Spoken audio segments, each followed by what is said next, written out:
Assalamualaikum warahmatullahi wabarakatuh. Baik teman-teman, di sini saya akan menjelaskan tentang computer configuration. Yang pertama yaitu computer configuration sendiri. Computer configuration adalah proses memilih dan menyiapkan hardware dan komponen yang tepat agar komputer memenuhi kebutuhan pengguna. Bisa untuk pekerjaan profesional, multimedia, gaming, atau kebutuhan khusus. Yang kedua yaitu computer upgrade. Komputer memerlukan pembaruan berkala karena berbagai alasan. Yang pertama yaitu perubahan persyaratan pengguna. Yang kedua, paket perangkat lunak yang ditingkatkan memerlukan hardware baru. Yang ketiga, hardware baru memerlukan kinerja yang perlu ditingkatkan lagi. Oke, yang selanjutnya yaitu komponen yang berada dalam komputer. Yang pertama yaitu motherboard. Nah, saat memperbarui motherboard, mulailah dengan memindahkan CPU, heatsink, dan rakitan kipas ke motherboard baru jika akan digunakan kembali. Komponen-komponen ini jauh lebih mudah digunakan jika berada di luar casing. Bekerjalah di atas antistatis dan kenakan sarung tangan antistatis atau gelang antistatis untuk menghindari kerusakan CPU. Nah, langkah-langkah untuk mengupgrade motherboard dan casing komputer adalah sebagai berikut. Yang pertama, catat cara pemasangan catu daya, kipas casing, LED casing, dan tombol casing ke motherboard lama. Langkah kedua, lepaskan kabel dari motherboard lama. Langkah ketiga, lepaskan kartu ekspansi dari casing, keluarkan setiap kartu ekspansi, dan letakkan di dalam kantong antistatis atau di atas alas antistatis. Langkah yang keempat yaitu perhatikan dengan seksama bagaimana motherboard lama terpasang pada casing. Beberapa skrup pemasangan berfungsi sebagai penopang, sementara beberapa lainnya mungkin berfungsi sebagai koneksi grounding yang penting antara motherboard dan casing. Khususnya, perhatikan skrup dan penyangga non-logam, karena dapat berupa isolator. Mengganti skrup dan penyangga insulasi dengan perangkat keras logam yang menghantarkan listrik dapat merusak komponen kelistrikan. Langkah yang kelima yaitu lepaskan motherboard lama dari casing. Langkah yang keenam, periksa motherboard baru dan identifikasi di mana semua konektor berada seperti daya, SATA, kipas, USB, audio, konektor panel depan, dan lainnya. Langkah yang ketujuh yaitu masukkan dan kencangkan motherboard ke dalam casing. Pastikan untuk membaca panduan penggunaan produsen casing dan motherboard. Gunakan jenis skrup yang tepat. Jangan mengganti skrup berulir dengan skrup logam, self-tapping, karena akan merusak lubang skrup berulir dan mungkin tidak aman. Pastikan skrup berulir memiliki panjang yang tepat dan jumlah ulir per inci yang sama. Jika ulirnya tepat, skrup akan mudah terpasang. Jika Anda memaksakan skrup agar terpasang, Anda dapat merusak lubang berulir, dan motherboard tidak akan terpasang dengan aman. Menggunakan skrup yang salah juga dapat menghasilkan serpihan logam yang dapat menyebabkan korsleting. Langkah yang ke-9 yaitu selanjutnya sambungkan catu daya, kipas casing, LED casing, panel depan, dan kabel lain yang diperlukan. Jika konektor daya ATX berukuran berbeda, atau beberapa memiliki pin lebih banyak daripada yang lain, kamu mungkin perlu menggunakan adaptor. Lihat dokumentasi motherboard untuk mengetahui tata letak koneksi ini. Langkah yang ke-10, setelah motherboard baru terpasang dan kabel tersambung, pasang dan kencangkan kartu ekspansi. Nah, teman-teman, ada juga hal yang perlu diperhatikan, yaitu pastikan tidak ada bagian yang longgar atau kabel yang tidak tersambung. Hubungkan keyboard, mouse, monitor, dan daya. Jika terdeteksi masalah, segera matikan dayanya. Nah, fungsi dari motherboard sendiri yaitu yang pertama menyediakan slot untuk CPU, RAM, GPU, dan storage. Yang kedua, mengatur komunikasi antar komponen. Dan yang ketiga, menyediakan port input atau output USB, audio, atau LAN. Selanjutnya yaitu spesifikasi penting dalam motherboard.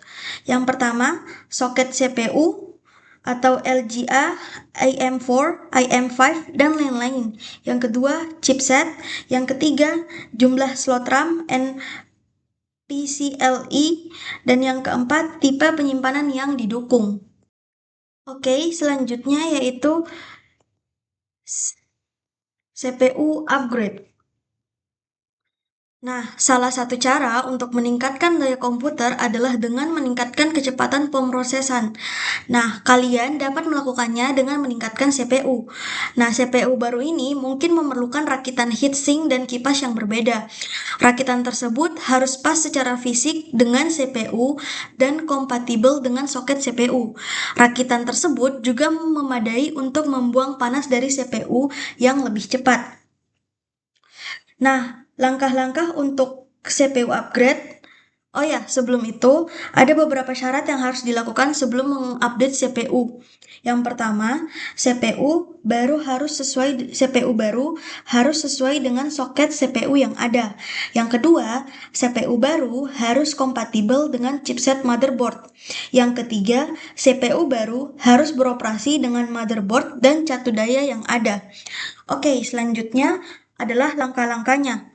Nah, kamu di sini dapat mengaplikasikan senyawa termal antara CPU baru dan rakitan unit pendingin dan kipas. Lihat pengaturan thermal di BIOS untuk menentukan apakah ada masalah dengan CPU, unit pendingin, dan rakitan kipas.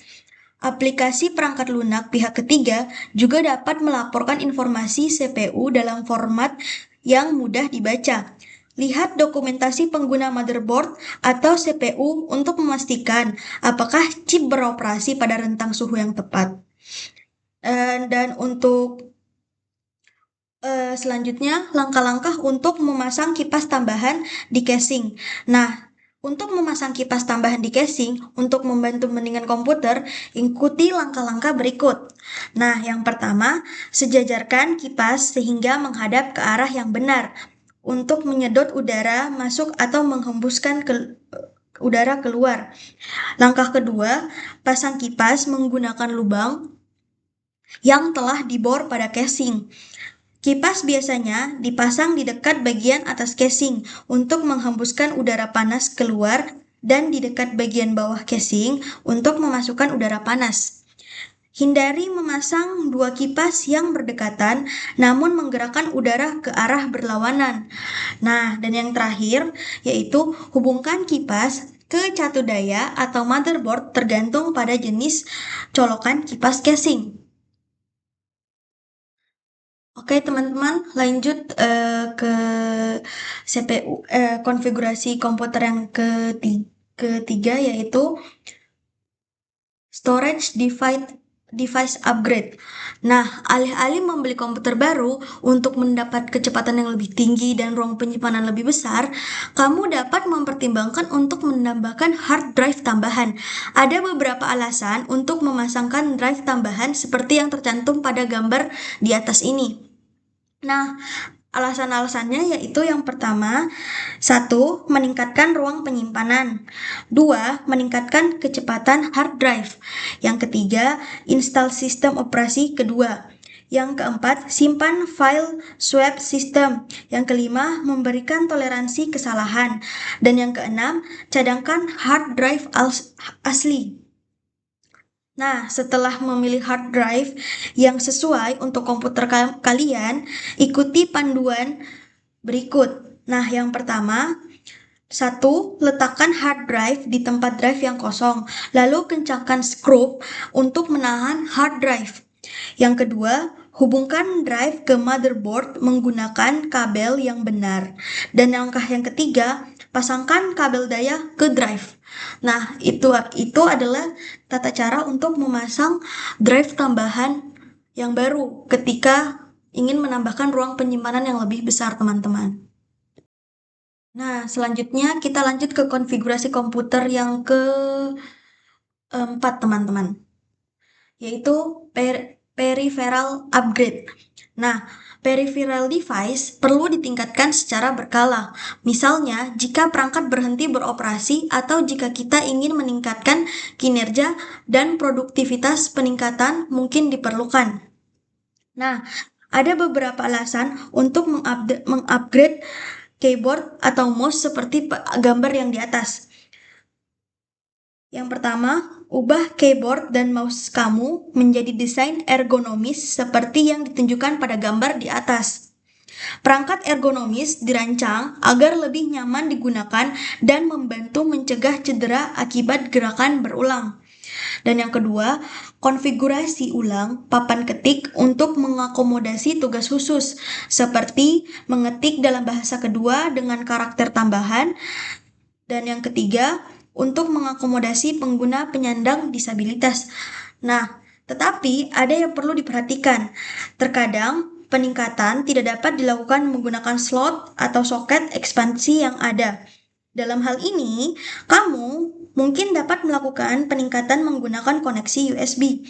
Jika komputer tidak memiliki koneksi USB tambahan, kamu harus memasang kartu adaptor USB atau mungkin membeli USB kabel USB yang bisa menghubungkan dengan kartu adaptor seperti yang ditunjukkan di atas teman-teman. Gambar di sini ya.